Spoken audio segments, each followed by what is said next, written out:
And that's a wrap, folks. The Cowboys 2022 draft class is locked in. Let's talk about it.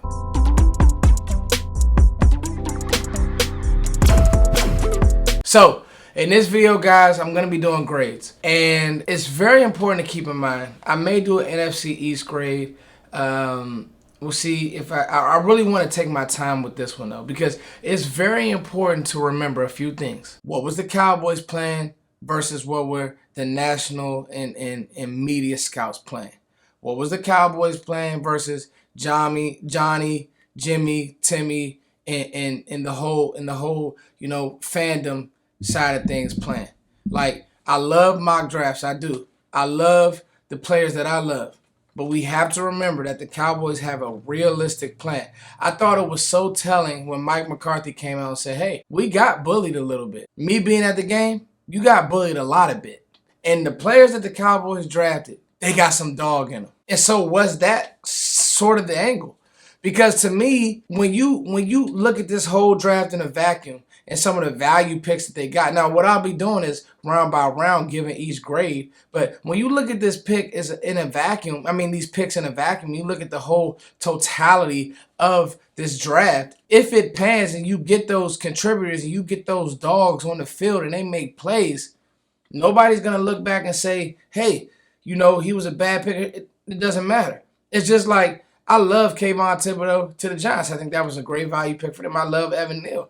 If they don't play well, what does it mean? So people are grading the draft, but you got to get these guys in your building. Right now, my building, I love the defensive side of the football. So, for example, a guy like Sam Williams, and we'll talk about it more, him and Dan Quinn should be a perfect marriage. Just because of the type of person, coach, man that Dan Quinn is, you want to give your all for the player. For the coach as a player. So it's just things like that. Do the Giants have that type of infrastructure? I don't know. They made good picks before. I remember they drafted Alabama safety. He's been pretty good. And there's other picks that, the guard that they drafted a couple years ago, I think it's Hernandez, or I forget his name, hasn't been good. You see what I'm saying? So you can say that with the Eagles. Hey, everybody wanted Jordan Davis, and that's great. But his issues are his issues. A two-down player, certain things like that, doesn't have the best pass rushing ability, the whole nine. They brought in A.J. Brown. But I'm going to tell you, if the quarterback doesn't make sense for Philly, it doesn't matter. So this isn't NFC East talk, but I'm just saying, with these draft classes, we want to make sure one thing, that it matches what the Cowboys' plan was, what this team's plan was, what that team's plan was. So let's get to the totality of this draft. I want to give grades for all. I think we had 6 or 7 picks for all of our picks. All right, here we go. I got my notes right here, guys. Round 1, pick 24, Tyler Smith. Now, had other pieces on the board. You had, Devin Lloyd on the board. You had Nakobe Dean, who obviously fell throughout the draft. You had players on the board. Dallas said no. What was the strategy here? Okay, the strategy here was they did not like the guys under this tier of tackle and guard to be day one contributors. Dallas came out and said day one Tyler Smith is going to be a starting guard. When you hear Tyler Smith speak, and I've had so many people come to me on Twitter and say, you know what, Foots, I'm starting to warm up to this pick. I bet. And that's why I didn't overreact either way, because I said instantly, Dallas said we need to get more gritty. Tyler Smith brings that, guys. Okay, outside of Icky from NC State, Tyler Smith was the most physical and gritty lineman in this class. Now, the technique could be cleaned up, but guess what? He's 21. He's barely legal to drink. He probably doesn't even know how to fill out his taxes when he's going to buy this house. He doesn't know what he doesn't know. Development does not stop when you get to the NFL, okay? You see a guy, man, who is a nice-looking athlete, physically imposing. You see a guy who, when he gets on you and he's locked in and he gets his hands inside and it's good, he's finishing blocks. You see a guy who, as a tackle, his run blocking was exceptional. You do see good sets as a pass protector. You see bad sets as a pass protector. But guess what? I saw a Terrence Steele who could not block Bradley and Nye, who could not block anybody early on, who struggled early on as a rookie. Year 2, put the work in, got better. Now look at him. Development doesn't stop in the league. You guys go see my last video on Smith. I don't want to spend too much time because I want to get to the back half of this draft. But you guys know how I feel about Smith. I like the pick then. I like it now. B+. This is the one where I say it better make sense, but I'm putting my faith in you, Dan Quinn. Sam Williams, second round, pick number 56. Sam Williams, let's talk about him. First team All-SEC. You do not get that if you cannot play football. So let's just get that out the way. Big school guy, Tulsa was not a big school. You know that Dallas was not going to go throughout the third, fourth, fifth round without getting some of these Power 5 schools. They got one from Ole Miss, SEC. Sam Williams has the goods. There were times where I looked at his hip flex and say it could be a little better, but his motor is exceptional. First team All-SEC. Bama, LSU, all these teams, Mississippi State, he was first team at defensive end, 12 sacks. If you like Jermaine Johnson, you're going to love Sam Williams because I honestly think that Sam Williams has the potential to be a better player. And you guys got to remember, Jermaine Johnson could not get on the field at Georgia. So that's why he slid. Everybody had him as a first-round grade, and I told you guys before the draft, slow down on Jermaine Johnson. Anyway, with Williams, to me, once he gets a legit counter move, it could be scary. All right? I mean, he could really be something. And I think that he is going to be DeMarcus Lawrence's replacement because he's stout against the run and he does have pass rush ability. The 12 sacks is real. The tackle for loss is real. You know, the dog is real. The off-the-field concern, though, is real as well. And you hear certain things. You read certain things. Obviously, he got the sexual battery charge dropped. But I just want to know what type of character he really, really is. This is the round that Dallas will take chances on those guys. So, hey, I think with Dan Quinn, I think in this building that it could work. I'm going to give it a C+ with the potential to be an A+, okay, if it legit pans out. But, hey, the production is real, okay? 12 sacks in a college season is real. I just want to know that he's going to come in focused, ready to go. Now, I got two favorite picks in this draft. This was my favorite pick, and then my 1A pick I'll talk about later. Jalen Tolbert, South Alabama. Now, if you kind of think of it as you drafted Tolbert in the second round and Williams in the third round, it's cool. Either way, you got both, so it really doesn't matter. But I would have went Tolbert in the second round. He's a second-round grade for me without question. He tore up the Senior Bowl. He's such a smooth athlete. His body, he has an NFL body. Like, if you look at him, you could just see he's rocked up. He's ready to go. The body control is exceptional. He's not a burner. He's not like a one-trick pony, but he can kind of do it all. Good route runner, smooth in and out of breaks. The focus drops are the only thing with Tolbert that I say, okay. But even in that, like, I would say he's a poor man's Jamar Chase because he's not as fast as Jamar Chase, but he still ran, I think he ran 4. What was his numbers? I think it was like 4.5 or 4.49, like so right around that 4.5 area. But the thing about it is Jamar Chase has a few focus drops, but they still go to him because he knows how to box you out. He knows how to shield you. He knows how to do certain things. So I call him a poor man's Jamar Chase. He can high point. You watch the video on my feed where he's going up, he's catching that fade ball. He has all that in his bag. He'll high point. He can play all 3 receiver positions. And he was South Alabama. He basically reset the record books at South Alabama. The guy can play. And so you do need receiver help. Noah Brown, Simi, this will be your competition, Simi, so we'll see. But when you think about it, CeeDee Lamb does need a body outside, next to him, outside on the other side of him that can help him while Michael Gallup comes back. And if you can get all 3 of those guys and it looks like something, maybe you do use Michael Gallup as a big slot. Who knows? Maybe you do keep Tolbert on the edge, Lamb on the edge and have him do things where you get him the ball quick and then Gallup is a big slot. Or you flip it around. You could do certain things with these guys, but I think they have big plans for Tolbert. I love this pick, A-. This was one of the picks of the draft for me. Jake Ferguson, pick 129, Wisconsin. Just a steady player. Again, another big school guy, first team All Big Ten. People were coming at me on Twitter like he's not a good blocker.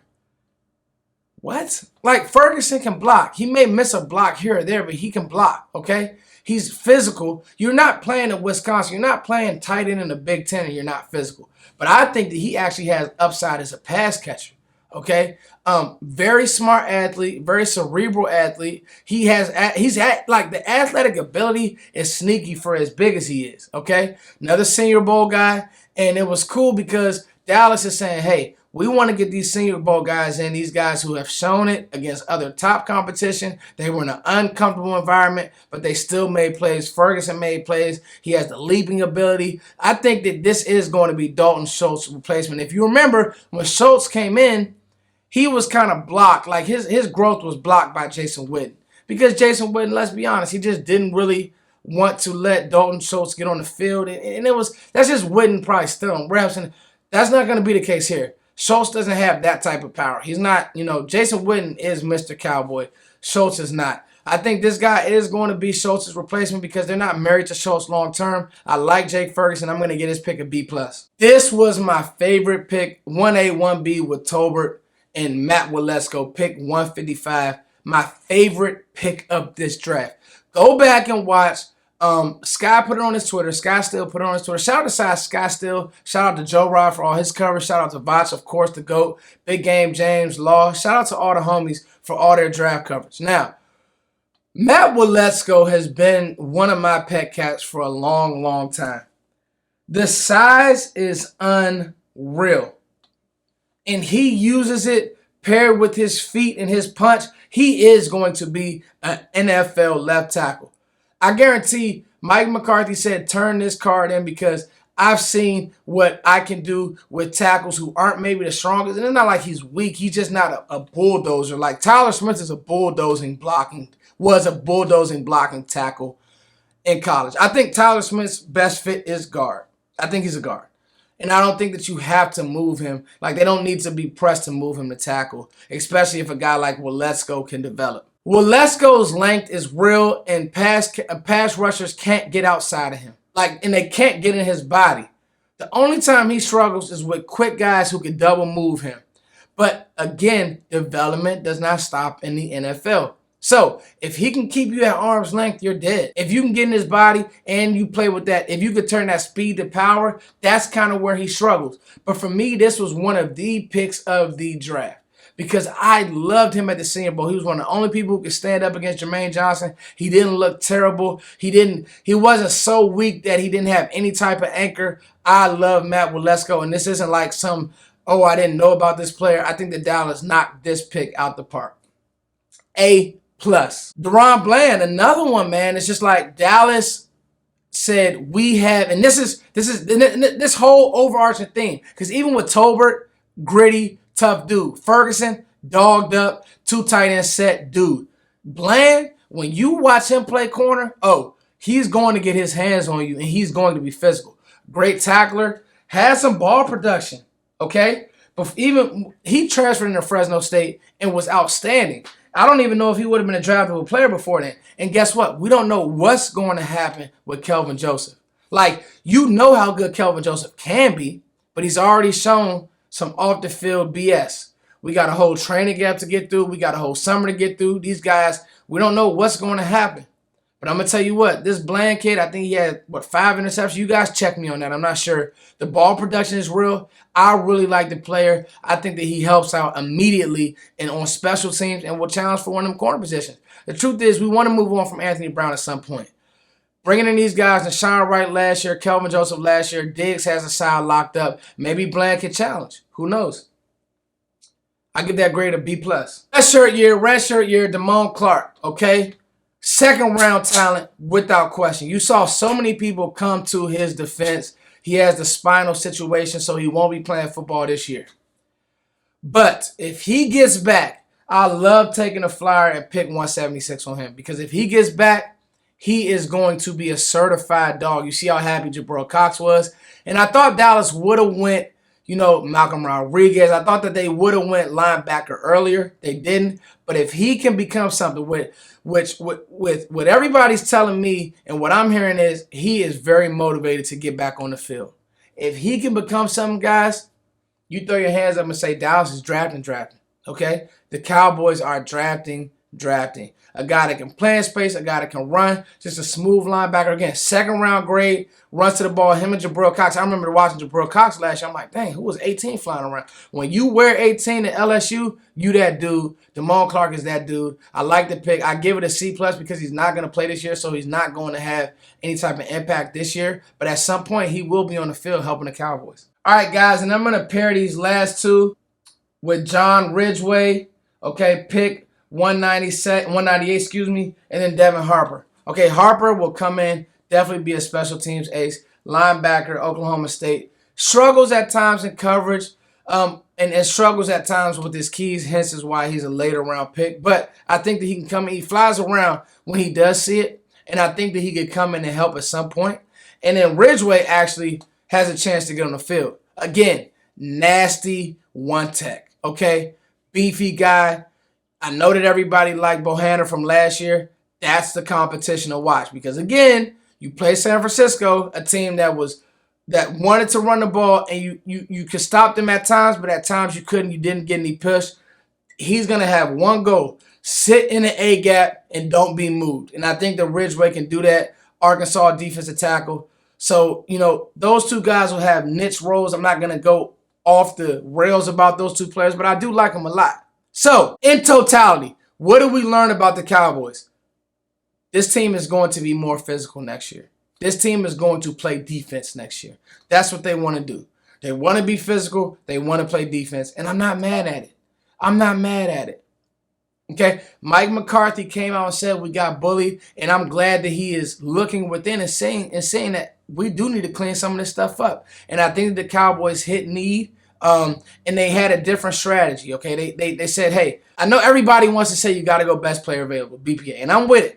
But if you know that you're going to get wiped out and you have a need, like there's just no way they were going to go into the year with Connor McGovern being their starting guard. They had seen enough. They bringing in Tyler Smith. It makes sense. Those type of things. You have an answer now if something happens with D-Law and the injury with Williams. So those type of things, that's how they drafted. And when you look at it in totality, I think the Cowboys hit this draft. I'm going to give the whole draft a B+. It's your boy Foots. Hey. Oh, thank you guys for rocking with me for all the coverage, man. The Cash App is at the bottom if you guys want to support. I appreciate you guys so much, man. Peace.